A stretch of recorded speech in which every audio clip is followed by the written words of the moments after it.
Hello, FECC families. It's Mrs. Meyerhoff, and I'd like to talk to you today about the results of your child's kindergarten screening. Most kiddos went home today with a Ziploc bag, and in the bag is your child's screening results, which yours is actually a copy. It's not yellow, and it won't have a sticky note on it. I'm just protecting someone's identity with this one. And your child, if they're going to Fulton Public Schools, will have a Hornet shirt.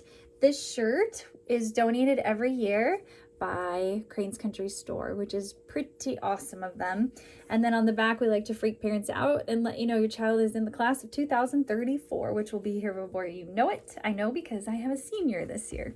So you will also have a book. Our Parents as Teachers ladies get a grant every year, apply for a grant, and luckily they've always gotten it from Dollar General, and they use that grant to buy books for kiddos. So you have The Napping House, which is a great book. Best way to get your child ready for kindergarten is to sit and read with them. So there's a tool for that. And here is the kindergarten screening form that you will see. It has a lot of parts to it, but it's actually pretty simple once you figure out where the important parts are. So up here is the health screening. It is done by Lauren Jacobs. She is our director of nursing or health for our school district, and she comes over and helps us out with that. Vision, she does a vision screening. Most kids will, of course, pass 20/20, pass in both eyes, and pass the lazy eye test. If your child did not pass, that's just something you'll want to look at. Maybe take them to the eye doctor, maybe not. It's your choice. But typically, when I was going through these, if they did not pass, they had a KidSight referral. KidSight comes in the fall and takes a picture of all of our kids' eyes, and then they have this cool system that tells you if they have astigmatism or if they need further screening from a doctor. We pass those out in the fall, but we have them with you again. So if your child failed, look for that paper behind this one that just says, you know, what was wrong. And then you can also take that paper to the doctor. It's a great tool for your eye doctor to have. Dental, it's just going to be simple, no concerns or concerns. Hearing, it is a screening. Sometimes kids are going to fail this because they have fluid in their ears. Sometimes kids are going to fail because they have a lot of wax buildup, which is also good for you to know. So if they failed, it's not something to be too concerned about, but you may want to get it checked out, especially if you've noticed issues with hearing at home. And then speech articulation is how a child makes sounds. So the parent educators just listen, and if the child is unintelligible, typically they're already in speech services because we've had them for a while and we know, and we've already worked through that with you.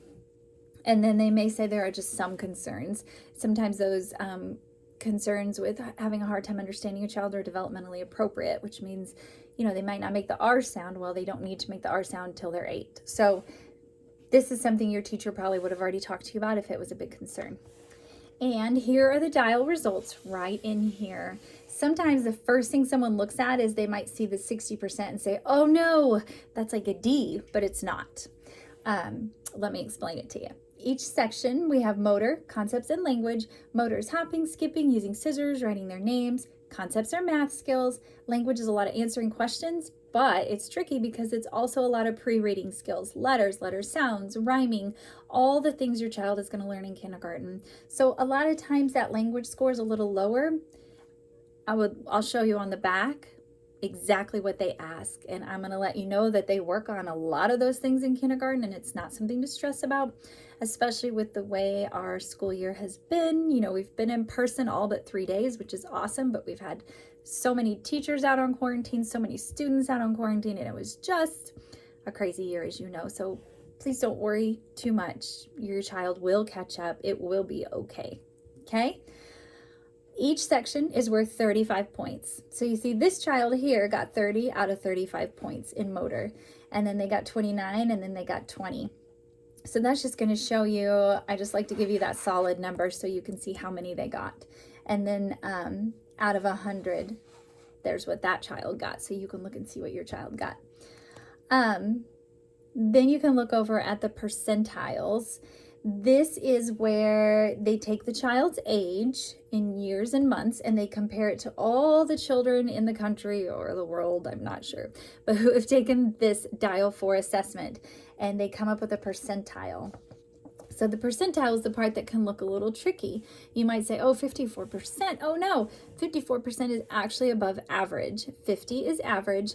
And then you can think about it as, so if there were 100 kids in this room and they all took this assessment, this child scored above 54 of them. So this child was above average. So 54 is not something to worry about. And then this child here, if there were 100 kids in this room, scored above 60 in concepts.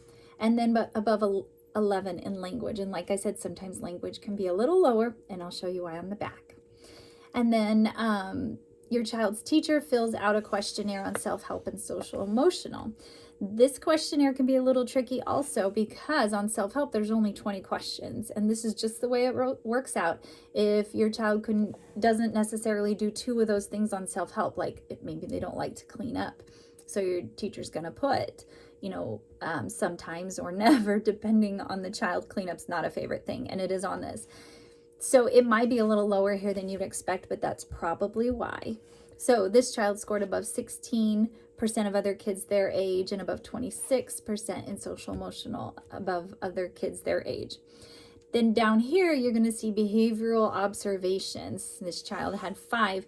Basically what that means is how many times the child had the wiggles, or they got bored, or they got distracted.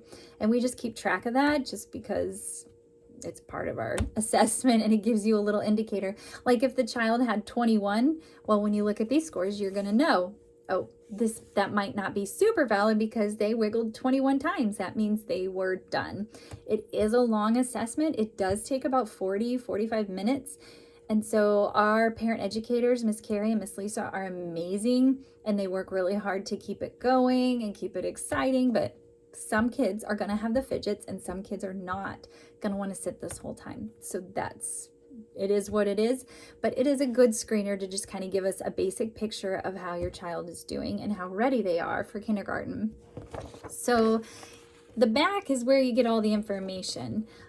These are all the things they asked this child to do, and these are all the things they did right where they need to be, the what can I do column.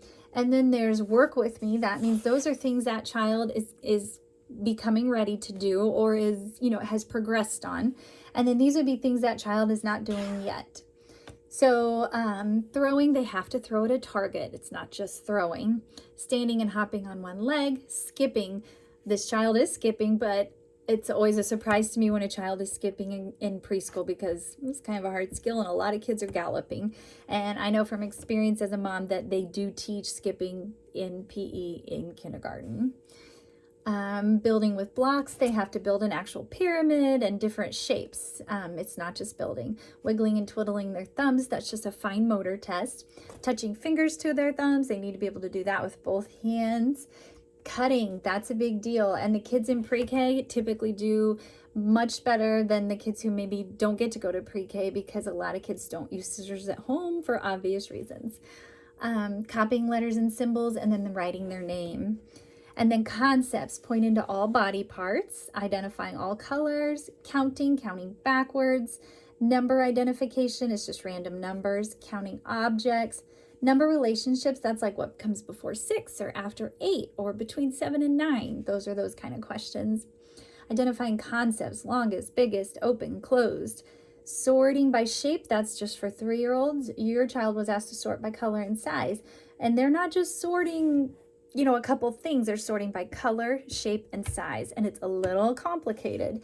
The screener does it, and then they put everything back in a pile and they say, okay, now you do it. So it's a little more than it sounds like. And then identifying shapes, 3 shapes, I'm pretty sure: triangle, circle, and square. And then down in language, tell your personal information. That's first name, last name, age, birthday. Are you a boy or a girl? That's all of that. Naming objects and telling what they do. Saying the alphabet, the whole alphabet. A lot of kids are so used to the song, but this is actually saying the alphabet. Identifying letters. So these are random letters. They're upper and lowercase, and they are random. It's not the whole alphabet. So if your child is working on it, but hey, I know they know a lot more than that. Well, this is a little different than that. Telling the sounds that a letter makes. Rhyming. Finding words that begin with a certain sound. That's an I Spy game. And basically, if you're reading to your child at night, it's a great thing to practice is, find something in the picture that starts with and seeing if they can point to that thing. And then telling what to do in specific situations. So they ask, if it's dark and you walk in a room, what do you do? And they're looking for specific answers to that question. Another thing is that our parent educators, some of our kiddos don't know them as well. They know their teacher, they know me, but they might not see our parent educators as much unless you are part of Parents as Teachers, then they probably know them. But sometimes a child's not going to do quite as well with someone they don't know just because they're not as comfortable. So you may have questions this weekend. If you have questions, please just email me. I'm always on my email. I shouldn't be, but I am. But I will be looking for your questions. So please email me this weekend. And as soon as I can, I'll reply to you because I'd much rather be able to answer your questions than you worry about something. And with a lot of these kiddos, I've talked to our parent educators, I've talked to teachers. And so if you have concerns, please email me and I will answer you as quickly as I can. I think that I thought of everything to tell you. I know that your child's teacher is probably the best resource. They assess our kiddos too. They progress monitor quarterly and even more often than that, and they know where your child is. So if your child has lower scores, I really don't want you to worry too much. I know that parents do. I'm a parent, I get it. But I would reach out to me first. I'll talk to the teacher. I'll do whatever I can to get you answers. Some kiddos, it's hard for them to sit through a test like this because that's what it is. But it also gives you an idea of how your child will do in elementary school because, they will be expected to do some more of those things. So please let me know if you have a question. I will put my email again in the newsletter. And so you'll see it below in the s'more. And please feel free to send me an email and I'll answer you this weekend, okay? Because we have a 3-day weekend. Don't forget, no school tomorrow. All right. Thank you all, and I hope you have a wonderful weekend.